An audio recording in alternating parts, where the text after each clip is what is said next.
This is Monica Agarwal from Divine Center Path Towards Spirituality.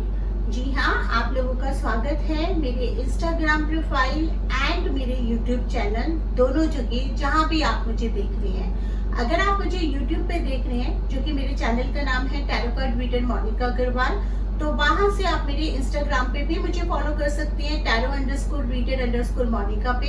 अगर आप Instagram पे देख रहे हैं तो मुझे यूट्यूब पे सब्सक्राइब कर सकते हैं। फायदा क्या होगा, हम दोनों ही जगह वीकली टैरो कार्ड रीडिंग्स लेकर आते हैं, तो आप उसको अवेल कर सकते हैं। प्लस जो भी टॉपिक्स पे वीडियोस आते हैं, आप कोई भी वीडियो मिस ना हो आपसे, ये आप इंश्योर कर सकते हैं। तो चलिए, आज का जो वीडियो है वो बहुत ही मोस्ट डिमांडेड वीडियो है, क्योंकि अभी मैं इंस्टाग्राम पे लाइव गई थी और मेरे को डीएम में बहुत सारे लोग कह रहे थे कि उनको ट्विन फ्लेम के बारे में जानना है।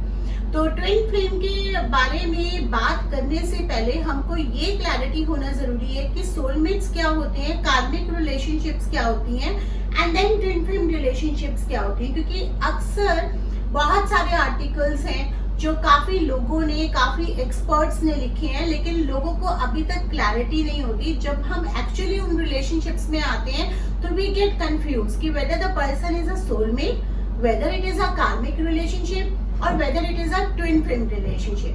तो चलिए, हम तीनों के बारे में ही जानेंगे। अभी एक इंट्रोडक्टिव वीडियो है, जितना हो सकता है मैं बताने की कोशिश करूंगी। अगर आपके कुछ क्रॉस क्वेश्चंस होंगे तो आप कमेंट सेक्शन में मुझे लिखिएगा। प्लीज डीएम मत करिएगा, क्योंकि डीएम अगर आप करते हैं तो पर्सनल पेड कंसल्टेशंस एप्लीकेबल होती है, जो आप रीडिंग से फाइंड आउट कर सकते हैं। लेकिन आप मुझे कमेंट सेक्शन में लिखिएगा, जैसे मेरे को टाइम मिलता है मैं उस क्वेश्चंस का रिप्लाई दूंगी, और अगर जरूरत पड़ी तो फर्दर वीडियोस भी इसके ऊपर बनाऊंगी। चलिए शुरू करते हैं। रिलेशनशिप्स ऑफन हमारी बहुत कॉम्प्लेक्स होती हैं, ठीक है।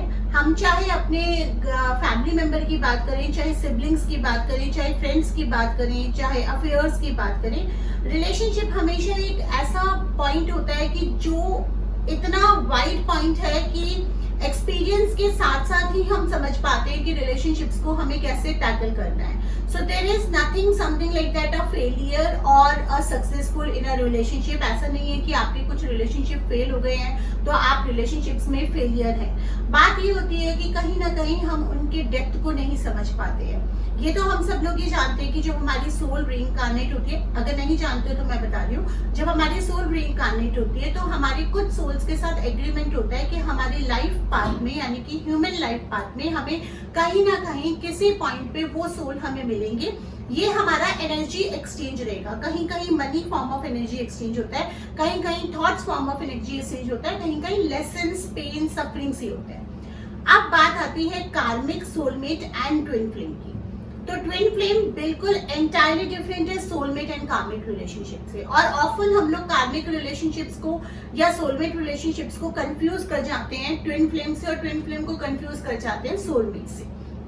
तो डिफरेंस जान लेते हैं ताकि हमें थोड़ा क्लैरिटी आ जाए।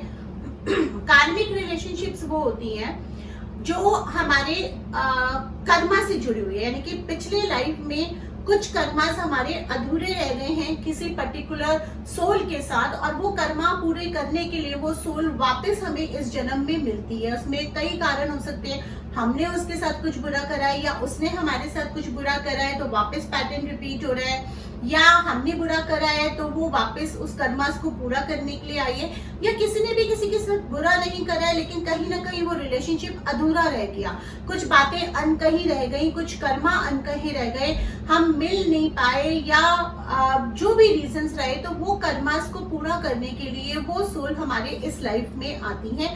दैट इज कॉल्ड अ कार्मिक रिलेशनशिप। 90% केस में कार्मिक रिलेशनशिप्स ऑफन अपोजिट जेंडर्स में होती हैं, जहाँ पे हम we often mistaken them by the soulmates और अ लव रिलेशनशिप।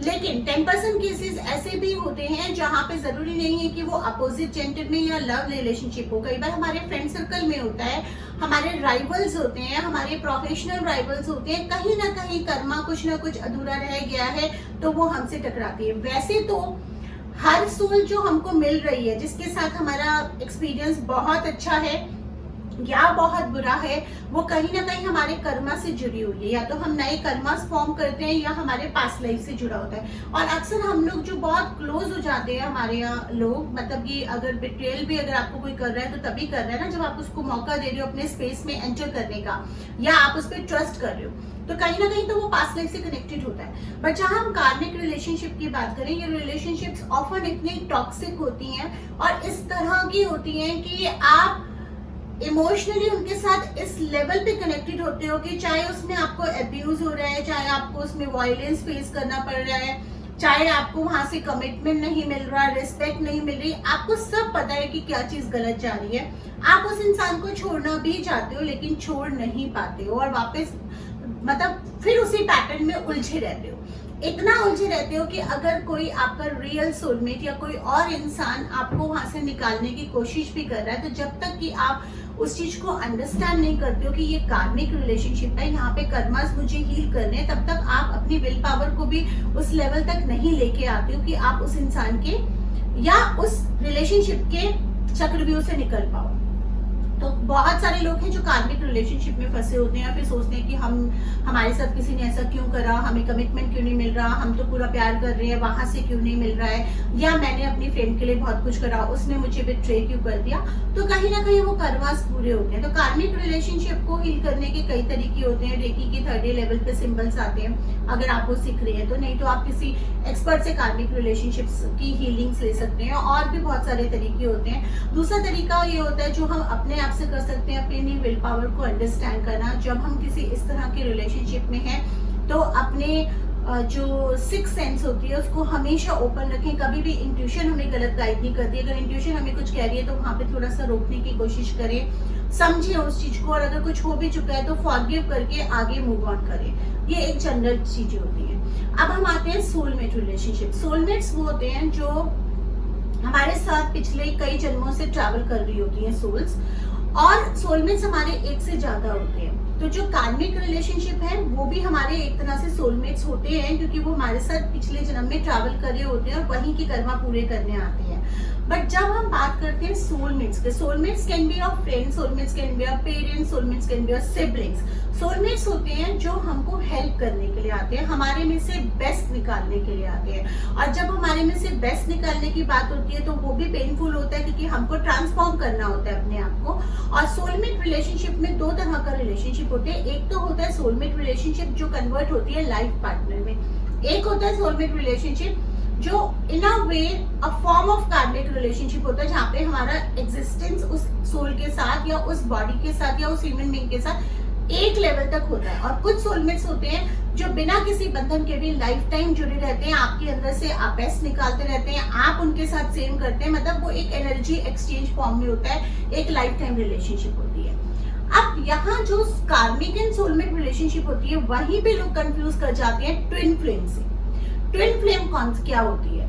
जब हमारी सोल जन्म लेती है एक ह्यूमन बॉडी में, सोल का एक पार्ट हमेशा हमारा यूनिवर्स में रहता है। कुछ लोग कहते हैं कि हमारे सोल के 2 पार्ट हैं, फेमिनिन एंड मैस्कुलिन। अगर मैं एक फेमिनिन बॉडी में जन्म लिया है तो मेरा एक मैस्कुलिन पार्ट है जो यूनिवर्स में है। अगर आपने मैस्कुलिन बॉडी में जन्म लिया है तो एक फेमिनिन पार्ट है जो हमारा यूनिवर्स में है। अब जो लोग स्पिरिचुअल पाथ पे चल जाते हैं, जो लोग इतने अवेकन हो जाते हैं कि फीमेल होते हुए भी उनके अंदर जो मेल वाला क्वालिटीज होनी होती है, जैसे प्रैक्टिकलिटी होना या विल पावर स्ट्रांग होना, वो बैलेंस कहीं ना कहीं रहता है। मतलब वो चीज करना, मतलब वो फीमेल्स में भी होती है, लेकिन जो हमारी एनर्जी बैलेंस है, यिंग एंड यांग का बैलेंस प्रॉपर होता है। सेम मेल के केस में भी एग्री होता है कि अगर आपका यिंग एंड यांग का बैलेंस कंप्लीटली, अगर आप स्पिरिचुअल पाथ में हैं तो आप अपने सोल पार्ट को एक्सेस करके आप वो एनर्जीज का बैलेंस बना के रख सकते हैं। लेकिन बहुत ही रेयर केस में ऐसा होता है कि हमारा जो एक पार्ट यूनिवर्स में है वो भी एक ह्यूमन बॉडी में उसी टाइम पे जन्म ले ले जब हम भी उस